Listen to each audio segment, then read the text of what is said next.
I can't believe this. I know I just got done with the whole what's your opinion with the Pokemon X and Y, and I had this planned. I kind of pushed it off because of that, but because of the new conference that just came out, I just kind of had to put this one out right away. Well, it's still fresh in our heads, and we're all very excited. And joining me today, we have AntDude92 and the QuartrGuy. Hello. Hey, your friend the neighborhood QuartrGuy here. And we all have a Wii U. We've gotten some time with it, and then we saw the conference, but before we talk about that, we just want to actually talk about what we were originally going to say. And that is, has Nintendo brought us into the next generation of games, or are they trying to play catch-up? And what would Nintendo have to do in order to stay at the number one spot? What would they have to do to stay in the lead? So, we'll start with AntDude. What do you think? The entire next-gen debate and whether or not they're catching up was the most ridiculous few months of any console's life I've ever seen. It's obviously next-gen. There's no question. That's a whole other topic in general when you compare it to other consoles, but it's obviously next-gen. It's the generation after the last. Well, that's the most literal interpretation of the next generation. Yeah, but also a lot of people will combine all three consoles to one generation, which makes sense. But current generation is Wii U, PS3, and 360. Current generation in a year will be Wii U, PS4, and 720. Assuming they come out. That's well, yeah. And as far as catching up goes, just whatever. Nintendo's gonna fight this anyway because they put an SD console out last gen. It's not a big deal. All right, valid points. What do you think, QuartrGuy? Well, the thing is, Nintendo's always been playing a different game than Sony and Microsoft. Sony and Microsoft always seem to have been pushing like high-end specs and super realistic graphics and all that. Nintendo's been trying to innovate, trying to change the way we play, and the GamePad's really going to be seems to be the next step for Nintendo in that direction. The thing is, the GamePad introduces a lot of new ways to play, even though it hasn't been really explored yet. Then again, what would you expect for a system that's just starting out of the gate? Well, in a sense, the Wii also did the same thing, but it had a lot more games to show it off. Here in this generation, so far the only game that really did show off the full capabilities was Nintendo Land, and... Right, that is true, and in order for Nintendo to really show what the Wii U is capable of, it's going to need more titles like that in the future. The near future, like games like Pikmin 3, for example. Right, but that's actually an answer to a future question. Right, yeah. But the thing is, like Nintendo Land showed off a lot of potential, which is awesome, but I think the best use of the gamepad aside from that was Zombie U, because it showed that you can make a game using subtle elements of the controller. Yeah. It did have a lot of looking up and down, which could get annoying kind of fast, but the whole idea of just like simple touchscreen mechanics adding to a regular gameplay experience is what could make the Wii U thrive. And it could make the primary versions of multi-console games as well, as long as they make them play right. I agree. I've been playing Batman Arkham City, and it helps a lot to have the map on the controller. That's always a godsend right there. And it's also... less clutter on the main screen. That definitely helps. And then like Call of Duty, which, as far as multiplayer goes, is not as many people, obviously, but I think technically you can just say the Wii U version is the definitive version just for the second screen experience, as Nintendo likes to call it, as just if there were more people to play it online. Right, because you can have two people at the same time and they both have their own screen. That's really cool. I mean, which is insane. It doesn't matter, even if you really hate the Call of Duty franchise, you still have to give that some credit. Yeah, and the same could be also said of Sega and All-Stars Racing Transformed. Yes! With five players at the same time. Yeah, and one of them's got their own screen, and there's really kind of lessens the impact of screen peeking.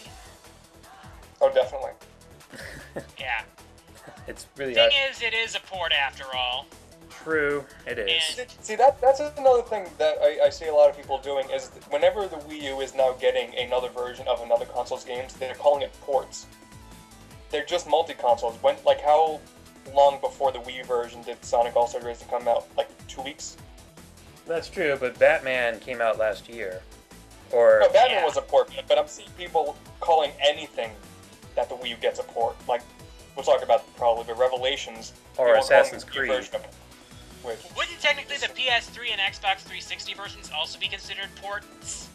Okay, No, you guys make a people good being point. like, It is multi-console. You guys make a good Yeah. point Yeah. on that. But I'm seeing a lot of people being like, "Oh, come on, we're sick of the Wii U ports." Like it just. Which now brings up to the next question: if Nintendo's being outdone by the third-party companies, because I'm going to be honest here, I enjoy the third-party games that are out there more than I enjoy New Super Mario Bros. U and Nintendo Land. I don't think they're bad games, but I enjoy the other ones so much more. Yeah, that's strange, and I even enjoy titles that the critics have panned. An example of that being Tank, which I still think should have had online play. Yes.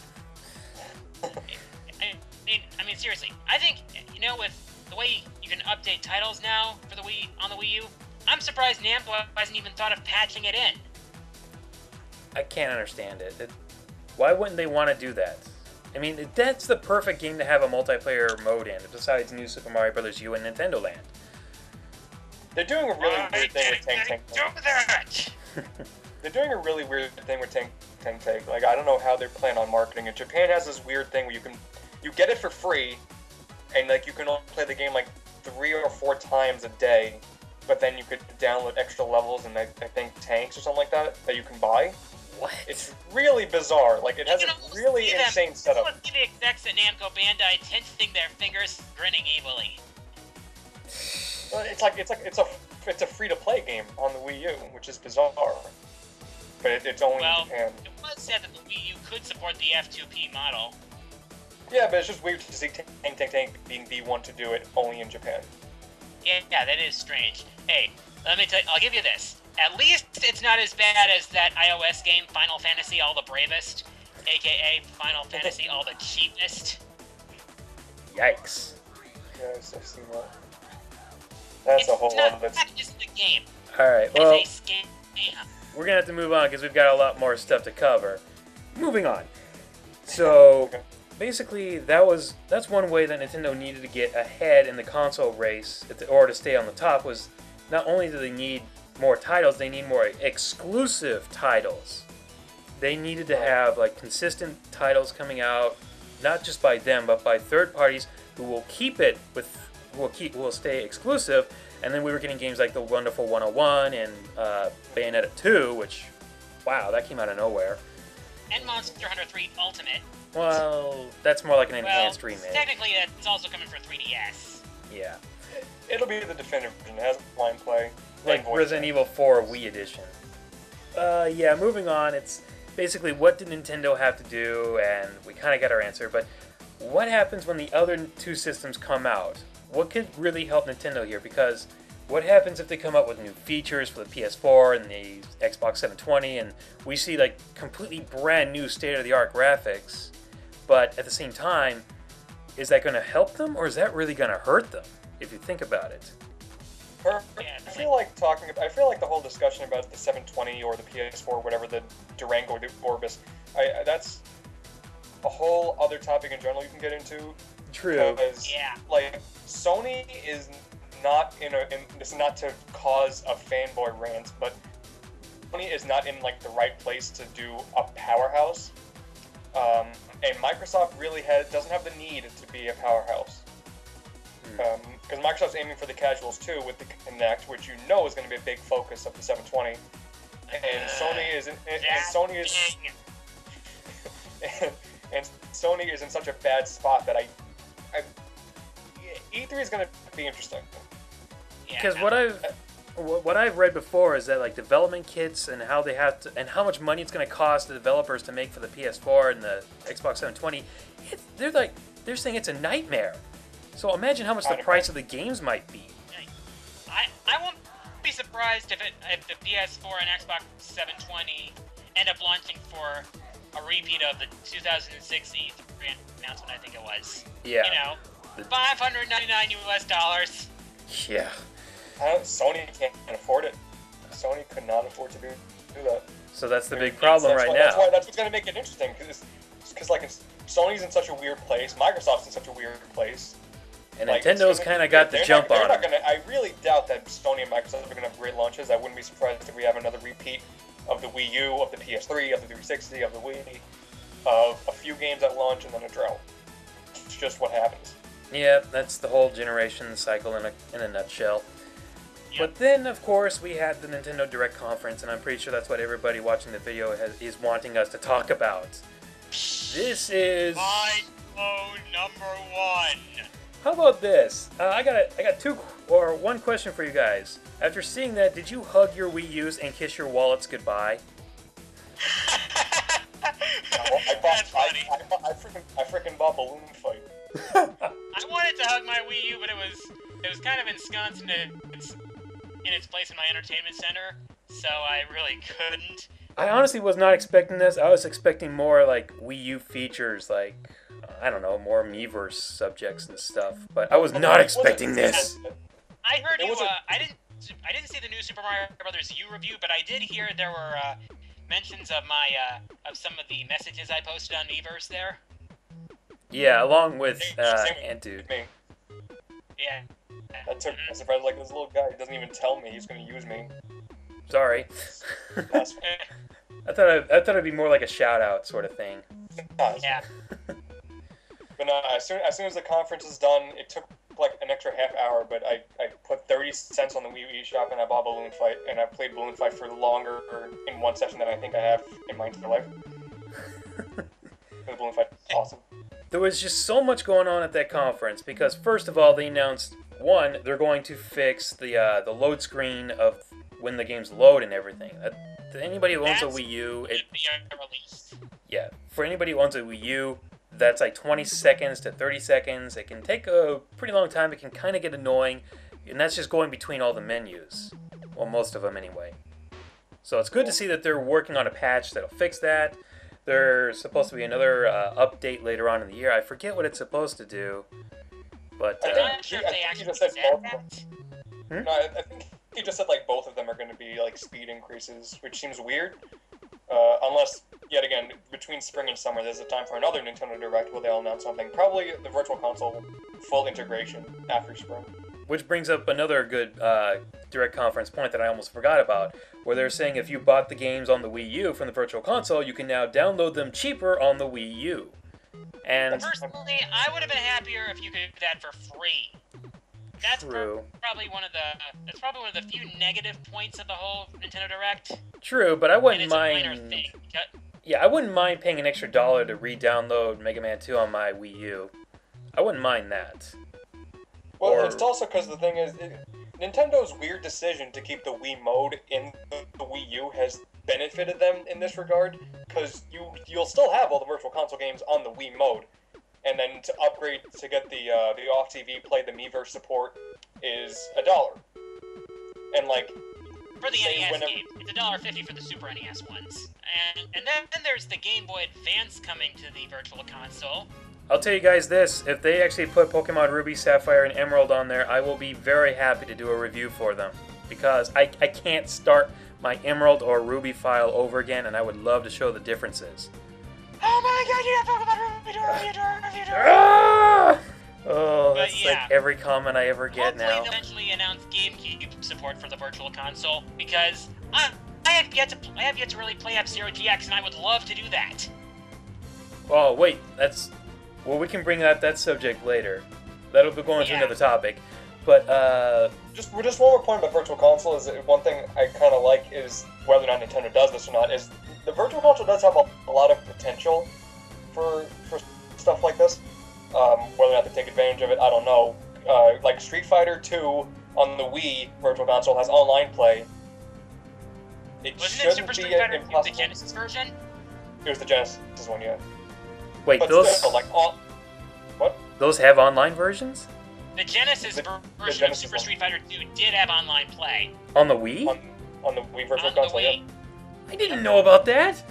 It's bizarre, right? It just happened every day.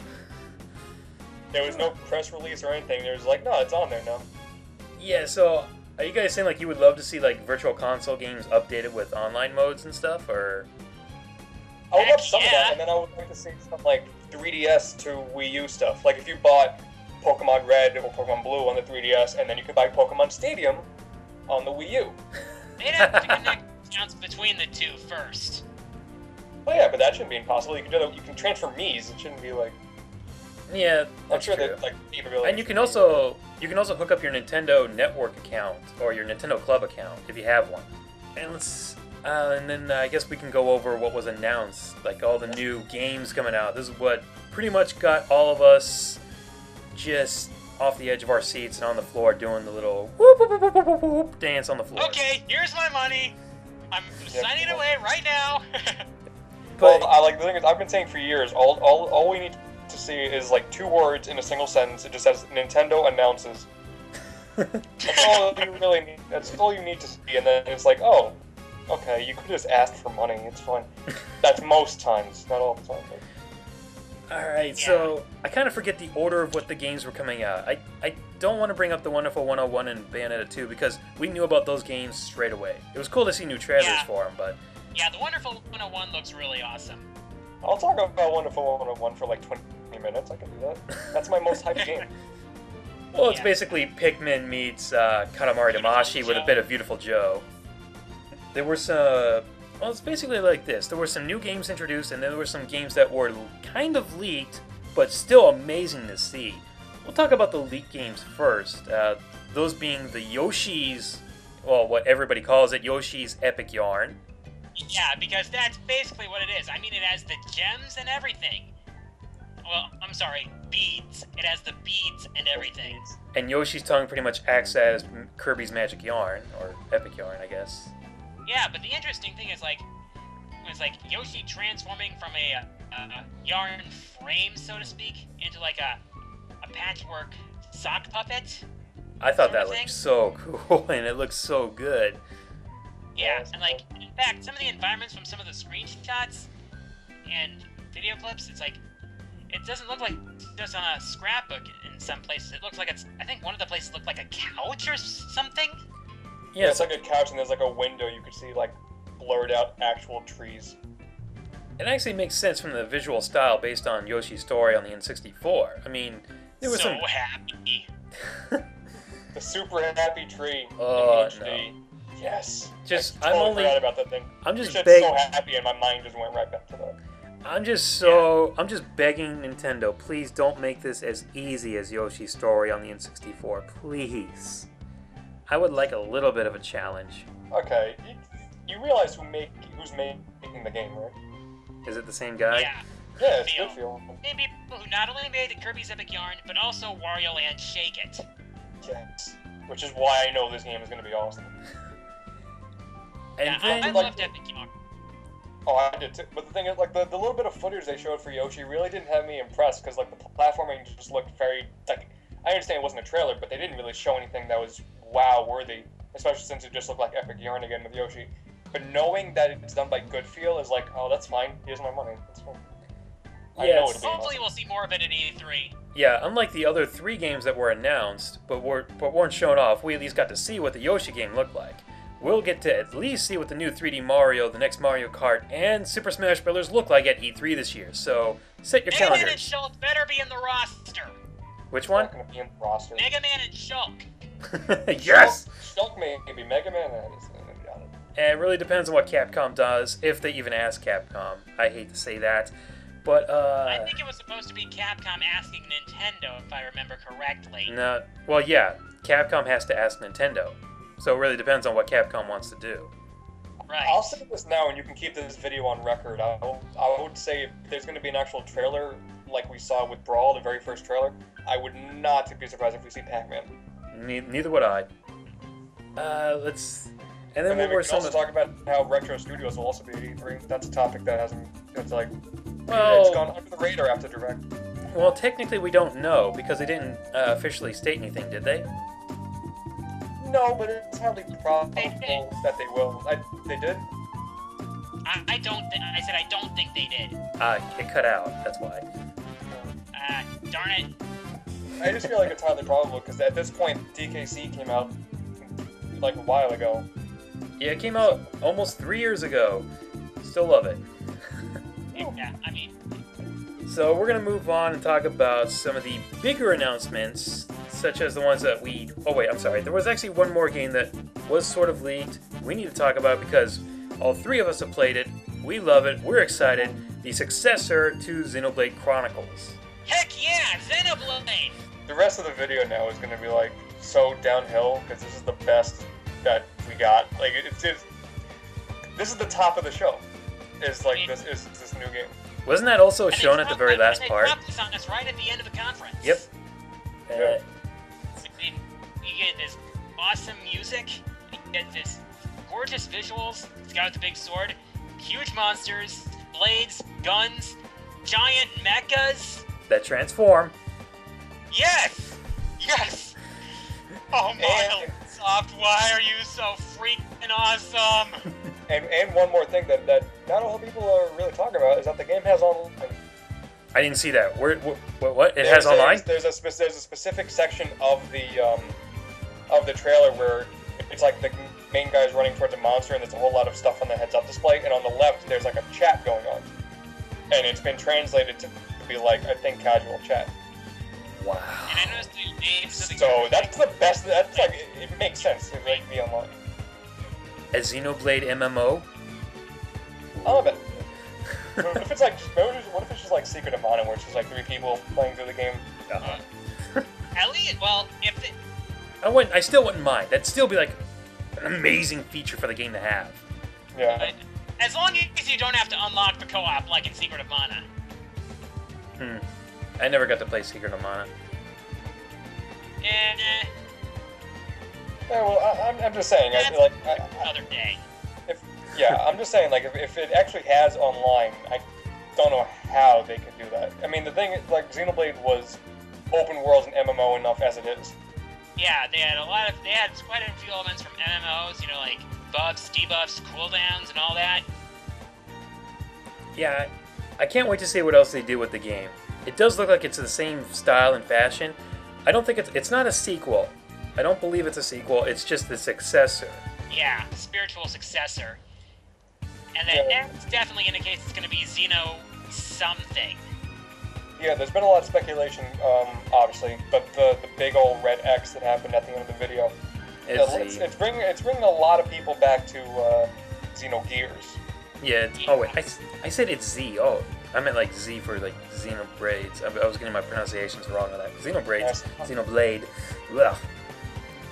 Yeah, because the Xenogears has a big symbol on like one of the box arts. It's just a big red, like a big red X. Yeah. So, and gears are just big mechs. So. And some people were, I've seen comments on this trailer that figure near the end of the trailer whose face shows up. Some people are saying it kind of looks like Shulk. Not really. Nah, the resemblance is slight at best. Yeah. Just look like sort of generic anime guy. For now, until we play the game and become it would be emotionally hard to involved. But then again, it would be hard to top a character like Shulk. Yeah. At least the game is coming out. Yes. Like, worldwide. We don't. That's nice. When is it coming out? I forget. Is it like next year? 2014. I'm fine with that. I'm just happy knowing that the games exist. I know we knew it existed last year, I'm pretty sure we won't need another Operation Rainfall to work up awareness for it. Especially since they just showed it in America. Yeah. In America. And then there were. Now I can move on. There were the 2 unexpected games that were announced. Holy crap! Did everyone just flip out on this one? Shin Megami Tensei Cross Fire Emblem. Ooh! I did not expect to see that. Neither did I. The first game I've ever played that was even remotely related to the Shin Megami Tensei universe was Persona 4 Arena. Oh man. Yeah, I really didn't get into it until recently, and the same thing with Fire Emblem. Yeah. I'm not really into it yet. The only game I've played in the series is Sacred Stones, and that being an ambassador title. Yes. Guilty. Yes, I was an early adopter of the 3DS as well. I feel like this game got announced at the perfect time. Because for Americans, it matches up with the release date for Awakening, which is awesome, just from the demo I played. That looks I really need to play that. It's so good. It's so good. I'm not exactly a big Fire Emblem fan, but I do love the fact that Nintendo is branching out to third parties and having crossovers with their games. That's crazy. I love it! And Iwata said that there are more on the way, which is like. You just stole my line. What next? Like, Metal Gear Zelda? That's the thing. You never know. These things are so insane to think about. If anything, it was weaned into us slowly. Like there was Team Ninja's Metroid, which we're not going to talk about the game's quality, but then you had Pokemon Conquest. Pokemon Conquest, which was a crossover between Pokemon and Nobunaga's Ambition. And now this. And it's like they can go in so many directions with this. It's ridiculous. They probably won't handle. Actually, maybe this could be their opening to Mario and Sonic. Actually, that has been going. They've been trying to do an actual Mario and Sonic crossover for a very long time. Believe it or not. They've actually been trying to do that. They have. Yeah, definitely. They have. I would love to see Mario smash one of Eggman's giant machines. But that's the problem. These are two huge franchises, and the problem is they can't agree upon how it should be handled. They don't know how to make the gameplay elements. They don't know how to make where the world should take place in. That's why they jumped at the idea for the Olympics right away. There was no big conflict. They just said, okay, this makes perfect sense. Let's do it. Now the real issue is, will they finally actually do a Mario and Sonic crossover? I would love to see that, but there are a lot of obstacles in the way. Exactly. That's how I feel. I want to see it, but at the same time, I understand that it needs to be really good. They can't just rush it out there. It needs to be special. It needs to fully represent the two franchises. Have that wow factor. Exactly. I mean, kind of like the fact that Galaxy had only doubled because it's two characters. Two huge characters, mind you. Yeah, but Nintendo is showing the ambition to do so. If they're willing to just do crazy things with Pokemon of all things. I know, and that's what really gets me kind of excited. I really hope to see that someday. It's kind of on the less than likely side for right now, but at the same time, yes, I would love to see it. Maybe this gives more validation to Star Fox Metroid. No, that was debunked. Oh, it was totally debunked? It was completely debunked by the same guy who reported it. Oh, yeah, well. It's a fake! And to be honest, when I first heard about that, I kind of questioned it and thought, do the gameplay elements really complement each other? If it's not done right, this could also lessen the chances of other future Nintendo crossovers. So it just seemed very weird to me. But it was reported fake, and they also said one of the reasons was because it was too difficult. And I'm like, that made perfect sense to me. Yeah, I mean, the worlds of Metroid and Star Fox are so different from one another. They don't seem to really go hand in hand.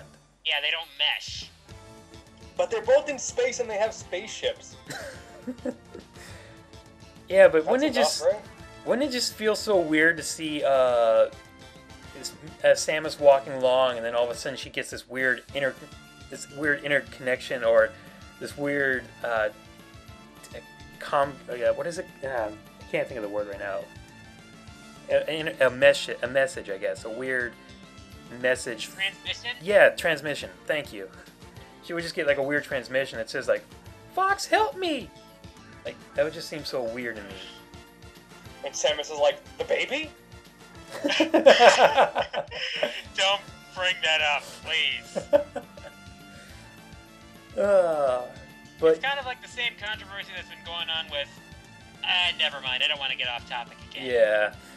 So anyway, what we've got here is we've got a huge Nintendo crossover for a home console, for Nintendo's home console. They said that they're going to have more collaborations, but does that mean more crossovers, or does that mean the fact that Nintendo is working more closely with the other studios? Like, they work together with Tecmo to make Ninja Gaiden 3 a better experience on the Wii U. They're working with... Which by itself wouldn't be saying much. Yeah. Like I said, by itself. Yeah. But actually on the cover of it, it actually has like a Nintendo on there, where like at the bottom of it, on the bottom of the case, on the side, if you look down there where the company where it says its name, who made it, like if you look at the side of Sonic and All-Stars Racing Transformed, it says Sega. But if you look at the side of Ninja Gaiden 3 Razor's Edge, it says Nintendo. Yeah, Nintendo has a totally different mindset in this one. Yeah, they are really going full out to get the third-party support. And I think it's because they're actually working so close with them now that they can't afford to put them on other systems. Which is smart. Exactly. Because they're securing exclusives. Exactly. It reminds me of, well, at least it's not as restrictive as the NES days when it's like there was this, from what I understand, there was this exclusivity thing. Yeah, a company was only allowed, I forget how many games a year. I want to say it was like maybe 3 or 4 games a year. That's why Konami went into 2 company names. They had Konami and Ultra Games. And that explains it. The infamous TMNT game was done by Konami. It was just under a different name. Yep, that explains it. But it's still good to see that Nintendo's getting the high-quality third-party support by working directly with them, so you'll have that later on. And then, of course, there was the big one. I've always gotten comments about this that I had from another video a long time ago where people said they would like to see a remake of the Wind Waker on the 3DS. We're getting an HD remake of it on the Wii U. Holy crap! Yeah, that is big. I mean, seriously. I've seen some of the comparison screenshots, and darn. Well, that's the thing. They made it such a huge tease. They showed screenshots, and I think everyone was like, oh, okay, cool, so this is the graphic style they're sort of going to be working with, or they're at least testing with the Wii U. And then anyone was like, and now we're going to be releasing this game in HD. And everyone's like, what? I think some people were kind of ticked off. I think some people were kind of ticked off because of that whole fan-made trailer of Majora's Mask for the Wii U. Yeah, whatever. That would indeed have been a good fit for the Wii U's high definition, but I think we're going to see it on the 3DS, if not the sequel to A Link to the Past on the 3DS. One of them. But I was not expecting a remake of Wind Waker. But yeah, I am not going to argue. Until the big one. Yeah, that's what I love. That's the other thing I love about it, is that they said, we're working on a Zelda game, but we need more time. In the meantime, here's a remake. Of one of what is now one of the most beloved titles ever. Exactly. And that they said that they were going to put improvements on there. So, which begs the question, what improvements do you want to see in Wind Waker? For one thing, screen inventory, but that might be a given. Which one? Yeah, easy access inventory. Oh, yeah. Remember in the Ocarina of Time 3D remake, how you could just assign the iron boots to a button? Oh, That really helped. Yes, it did. It didn't eliminate switching altogether, but it was a lot less tedious than opening the menu and switching the boots back and forth. Now you just have a button. Yep, and that's what made it work. Another thing I'd like to see, when you got the third pearl in the first half of the adventure, it was just a cutscene. Something tells me they were originally going to put a dungeon in there, but it didn't make the cut. I would like to see that dungeon brought to fruition. Same here. Yeah. Well, see, that's the thing. We don't even know if it's going to be a retail game. I wish it was, because when I still look at Ocarina of Time, I think there was some more stuff they could have done. I've heard so many rumors about, 2 dungeons that were left out. A wind dungeon and an ice dungeon. And, this would have been a great way to put it in. The ice dungeon was that ice cave where you got the, it was the iron boots in that dungeon, right? Yeah. Yeah. But there was also a wind dungeon. And what's interesting is I've read this off of DidYouKnowGaming.com. You look at the forest medallion, it looks like a fan. You look at the water medallion, it looks like ice. And when you're in Ganon's tower, the water room is actually the ice cavern, and in the forest temple part of it, there are a bunch of fans. So even though the fans were from the Shadow Temple. True. But there's the connection. Yeah. But anyway, I just couldn't help but think, why couldn't they add some new stuff to make the game feel a little bit fresh? So yeah, that's why I'm wondering if it's going to be a retail game, because if it's just like a digital $20 thing, then I wouldn't expect any new content in the slightest. But if it was retail for like $50, and it was like new dungeons and stuff, and it'd be like, okay, that seems fine. Like they've done that in the past. They did like Link's Awakening for like the Game Boy Color. They did that. Yeah, exactly. The X version had that color dungeon. Yeah. So it's not totally new. But then you also think, like, apparently, like, if Aonuma is working on the Wii U Zelda, and supposedly putting an input to Wind Waker HD, there was supposed to be a 3DS one, too. I would like to think that. But But going in all sorts of random directions. how about this? Instead of finding the 8 pieces of the Triforce scattered across the Great Sea, how about a dungeon where you go to find the pieces? That would be awesome. In one dungeon? Why not? They did it for, Skyward Sword. Yep. Oh wait, Well, they also did it for the original game. Well, sort of, kind of. Well, Skyward Sword was an origin story. Right, but it still Like, shows that they did it.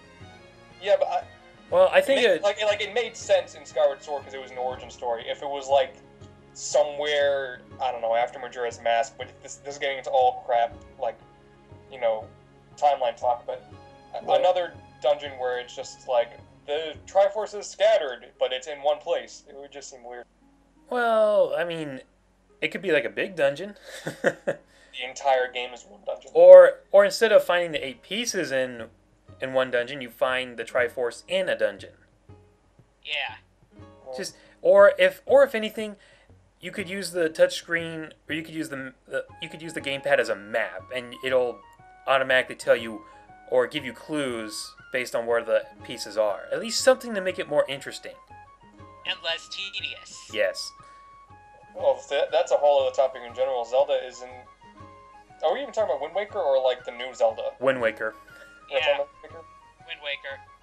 Because I don't expect much out of Wind Waker. Because considering it's just a remake, there's not a whole lot of discussion.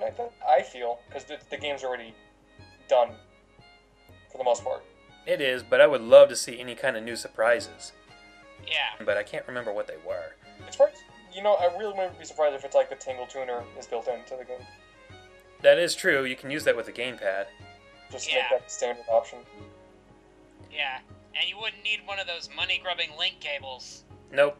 Nope. Of course, I got mine for $10, but meh. I guess that almost pretty much covers it up. But the last thing they did talk about was the fact that they shared a few new details about the new Zelda game. It wasn't going to look like the HD game. It's actually going to look like something completely new, something we haven't seen before. And they're talking about 2 things. One, what was it? It's like the dungeons, like, they didn't have to be beaten in a certain order? Or did they have to be beaten in order? He was talking about having it be more open world, non-linear, and then an entirely different aspect of multiplayer. No. He didn't talk about the multiplayer. Because he actually said he wanted it to be more focused on single. Which I'm guessing means no partner? Is that even possible? I don't know. That's the thing. Zelda isn't like every game does strive to do something different. Yeah. So They try to tweak the system in one way or another. All I think about when I hear open world Zelda dungeons, it just makes me think of Mega Man. Like, pick a dungeon, go to Yeah, it. exactly. Mega Man. well, I think Okami did it in a really good way, where it was like you sometimes didn't even know you were in a dungeon until you were halfway done with it. I still have to try that game. But that's sort of how Okami did it.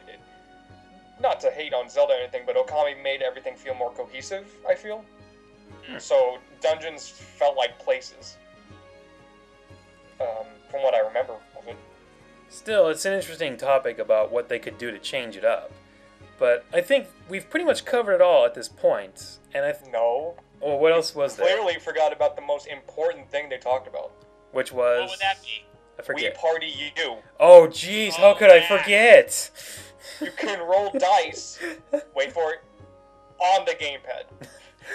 It's the most groundbreaking, innovative experience of my life! And foosball with 2 players, 1 gamepad. That's actually cool. I'll give credit to that. But it Yeah. might actually break the controller if you don't play with somebody good. Somebody who can take a loss. But yeah, I think that's pretty much all there was to the press conference. And everything else we had to look forward to at this year's E3, which is going to be amazing! Yeah. Yeah. Which also, I guess the only thing I can ask the viewers watching this about the comments is, I can't ask you how excited you were about this because I think everybody was kind of excited. So, what other crossovers do you think can work with Nintendo? what other features do you want to see implemented in the next Zelda, or changes to Wind Waker? Oh, wait, there is one more big topic. Because Wind Waker is getting an HD remake, what other GameCube classics would you like to see remade in HD? I'm sorry, I completely forgot about that one. Yeah, it happens. Yeah. A new Eternal Darkness would be cool. Even that was sort of rumored to begin with. I can imagine all sorts of new, shall we say, mind Yeah. screws that could happen with an Eternal Darkness on the Wii U. The connection with the Wii U GamePad has been lost. Yeah, really. The batteries have died. Pokemon Channel U. Eh. Yeah. Oh, please, no. How about Super Mario Sunshine? But how about having to hunt down the blue coins? you have the map that could tell you? There are now 50 stars. Or how about this? I still feel like the game was kind of rushed and they didn't put a lot of new places in there. So how about like 2 new worlds to explore? Like a shopping mall and a cruise liner. That would be awesome. And hey, as long as it fits with the island theme. Exactly. I think they fit. Like, yeah. think of like the Coconut Mall from Mario Kart Wii with the Daisy Cruise Liner from Mario Kart Double Dash. Or straight up throw in Woohoo Island. There we go. That'll be like a nice little minigame section. That'd be awesome. And of course, leading up to that, you would probably have to have the biggest HD remake of them all, a Metroid Prime Trilogy HD remake. Oh, God. I don't think I would be able to. My eye. Yes, Fry. I don't think my eyes would be able to fully comprehend an HD Metroid Prime. Well, at some point, we're going to see it, but fathom it. My eyes could. I cannot grasp the true form of Metroid Prime HD's brilliance. I could. I guess that's brought up. I guess that was the actual topic from the other game you were going to talk about, F-Zero GX. Imagine that one remade in HD. That would make my eyes bleed. Figuratively, of course. George got that. It's a Nintendo one. No. That was good and all, but it just makes me want to play a real F-Zero game. It is a real F-Zero game. It says it in the title. It says it's Captain Falcon's Twister Race. It's close enough. That's Captain Falcon. That's all we need. Yeah. Yes. Okay, Nah, so I can't do it as well. okay, I guess that's basically all there is we can say about this point. Like, based on everything I just said about what to leave in the comments, what other games would you like to see as an HD remake? I guess that's basically all you can really say at this point. That would get your comments in the next video. Hopefully you two will be able to join me. Yeah, I should be able to. Yeah. Alright, we'll see you guys in the comments video. Later. We party you!